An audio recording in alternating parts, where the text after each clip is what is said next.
Welcome to the Succeed Against the Odds podcast. My name is Francesca Anastasi, also known as Sabea. I'm a multi-passionate entrepreneur. I'm your host and mentor. And each week we bring you an inspiring person, an expert, or message, and some behind the scenes to help you ignite and unleash your potential. Thanks so much for listening.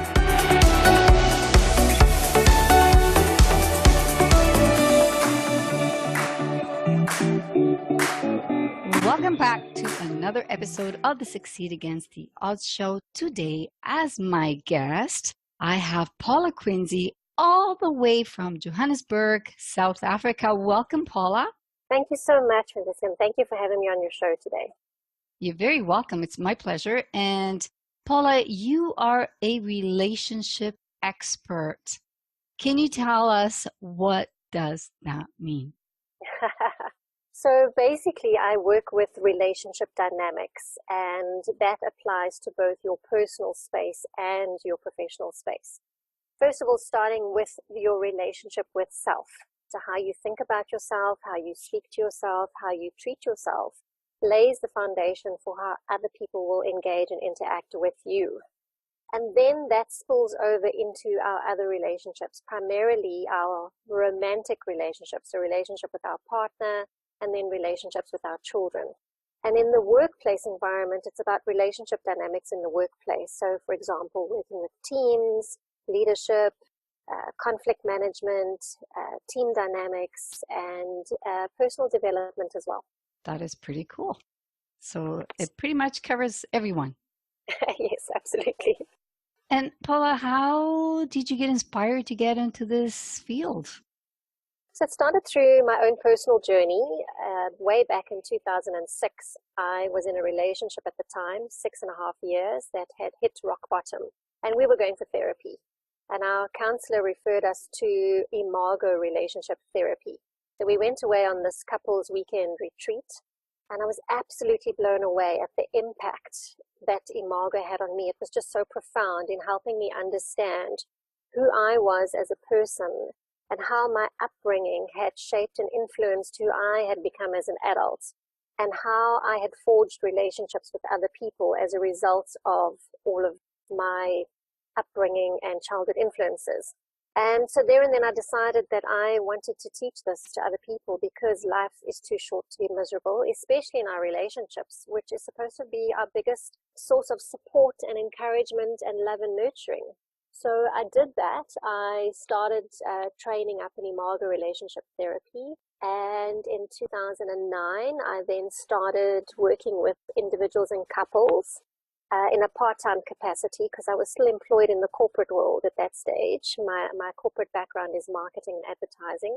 And over the years, just fell in love with doing this kind of work, and then went into it full-time. And so I have my own practice and my own consultancy working with people around relationship dynamics and personal growth and development. And you consult with a TV show that also focuses, what is it, Married at First Sight? Yes, that's right.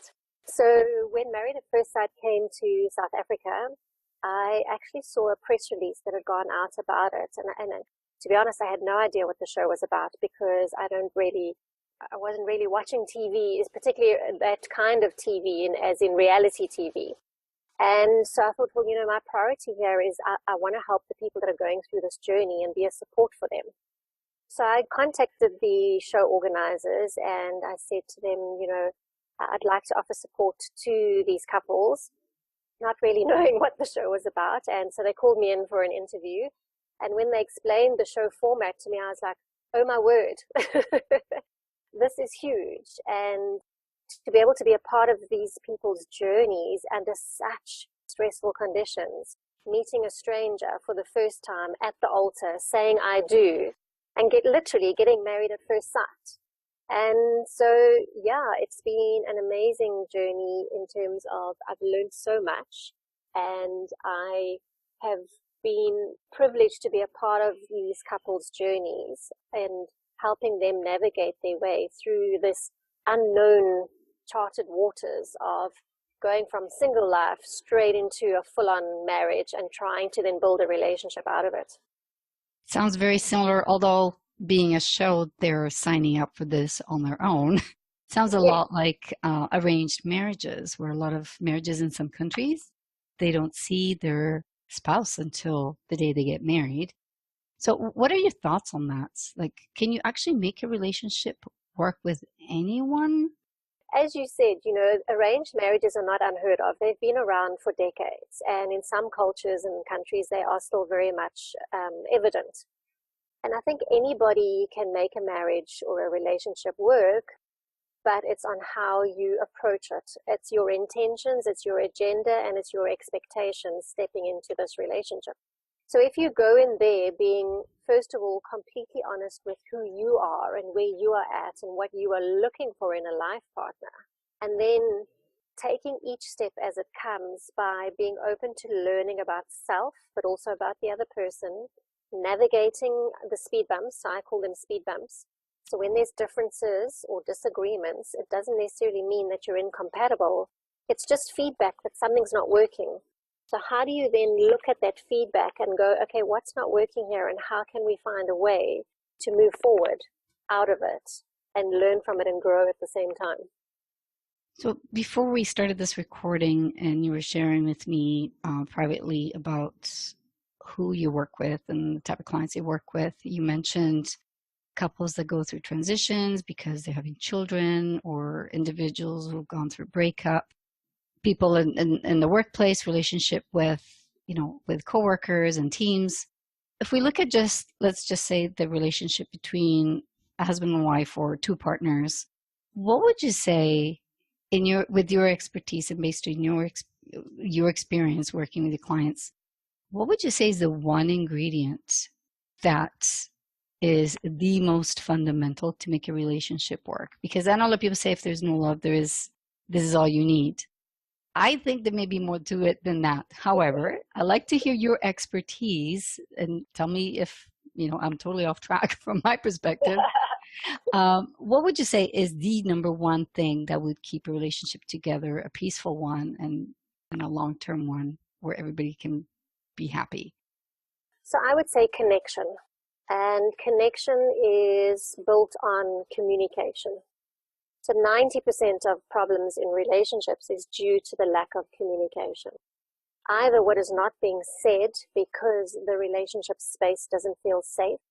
And if the space doesn't feel safe, I'm not going to open up and be honest about where I'm at and what I'm thinking and wanting and feeling and needing, for fear of being rejected or criticized or dismissed, made fun of, whatever it might be. And the other reason is because of what's not being heard, because often we listen to respond. We don't really listen to hear where the other person is coming from. So if the relationship space, so the space between you and your partner, is a safe space where you can be honest and vulnerable with each other, where you can ask for your needs, where you can manage expectations, where you can trust, that builds connection. And when there's connection between two people, so a couple, that then starts to build intimacy. Now, intimacy is very different to sex.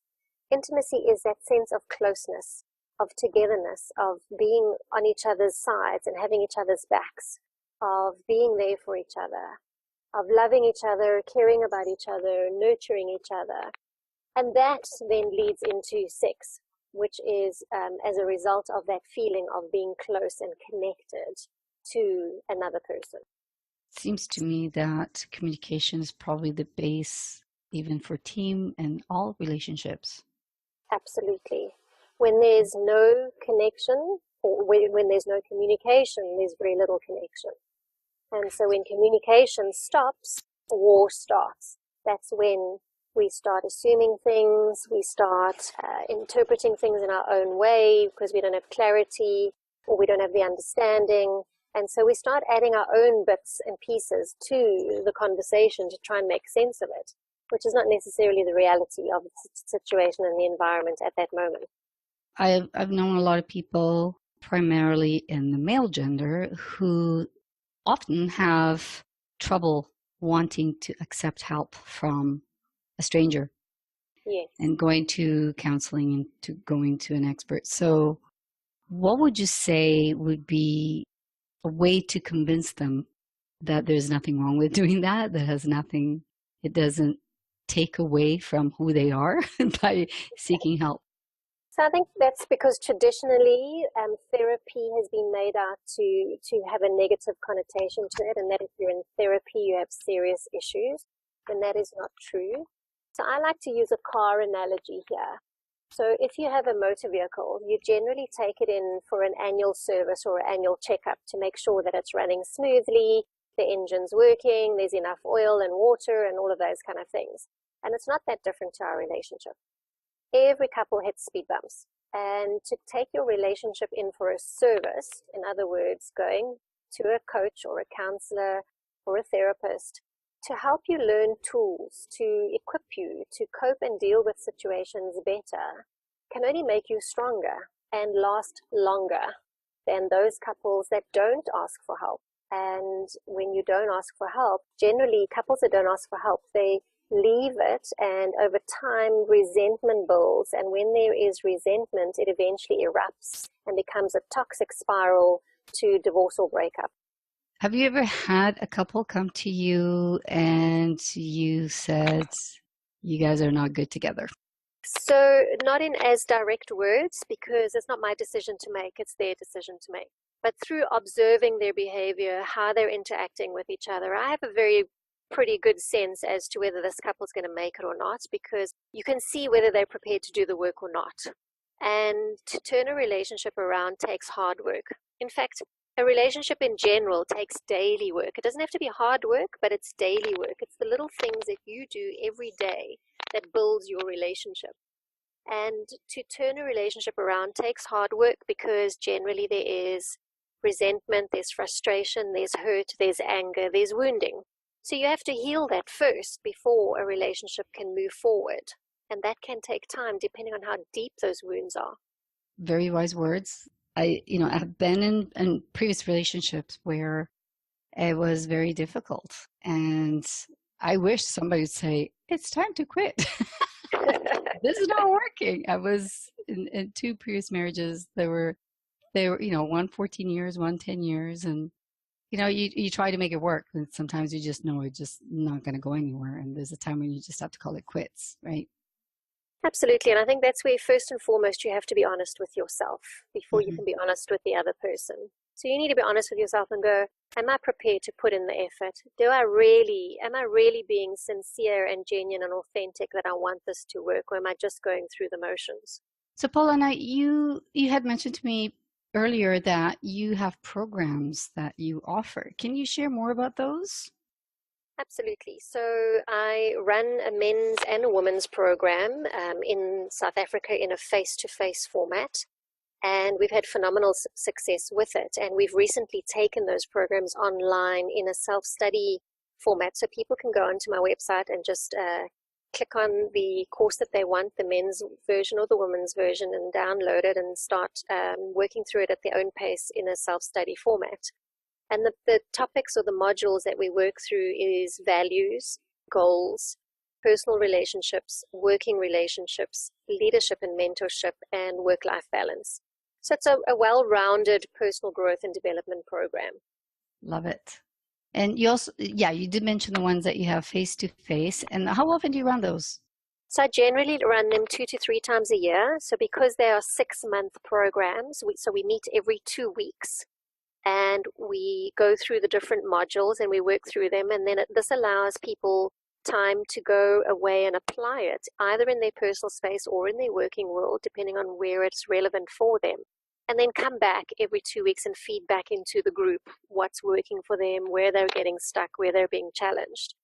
So that's why the face-to-face program takes 6 months. The online program, as I said, is self-study. There is also contact sessions with me through the online program to help unpack the insights and the tools that are shared in the program, and also, that extra support.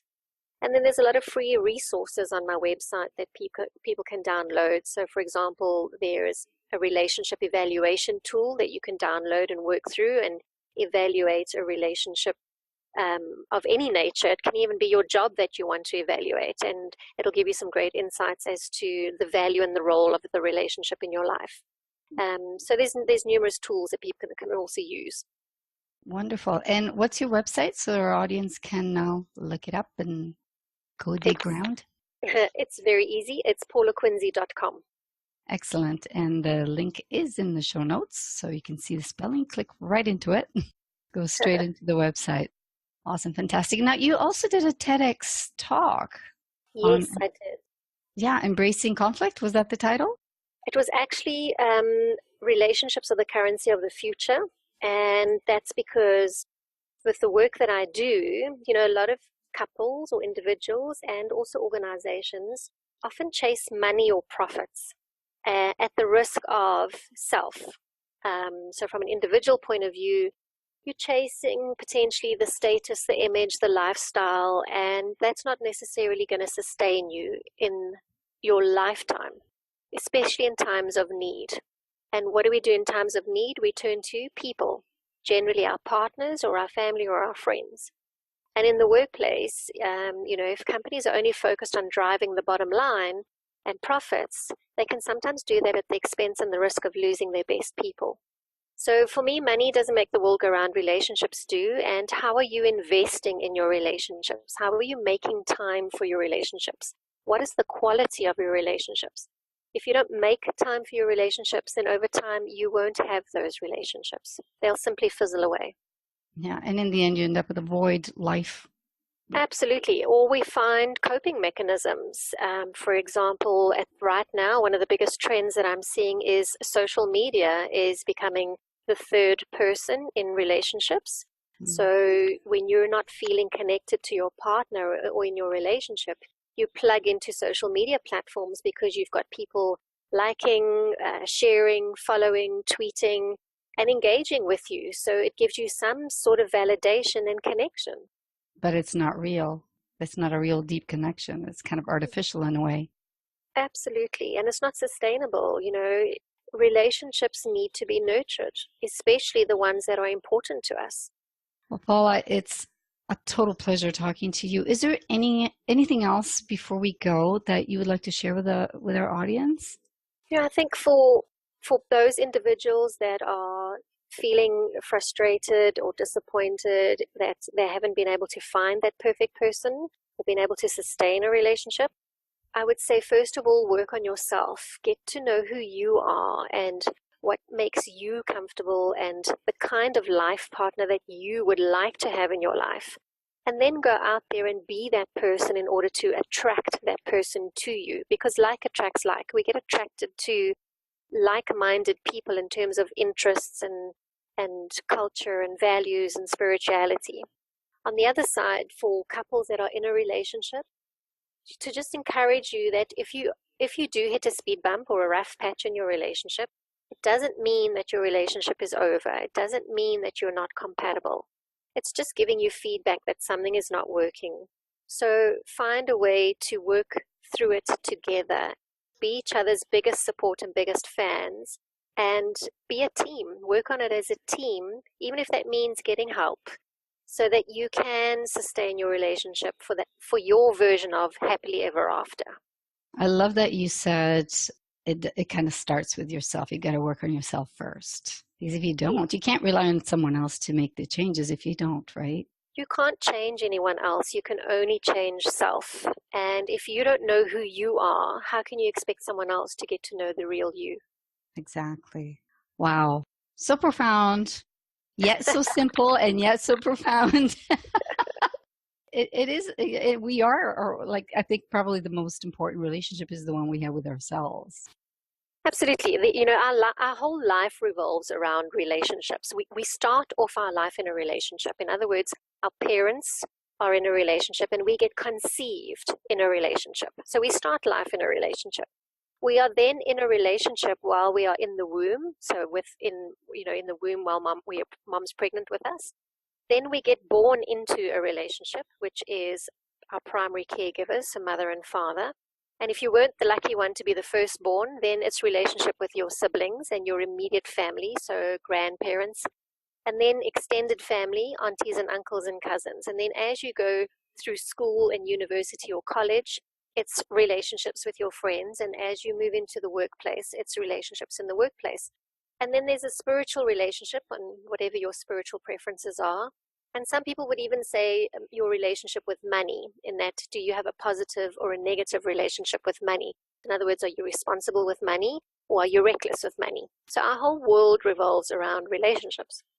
Well, thank you so much for all your insights, your wisdom, and your expertise. And I hope our audience go check out Paula's website, because there's lots of info there. I'm going to go in there myself. I'm going to see what you got. Thank you so much for being my guest today.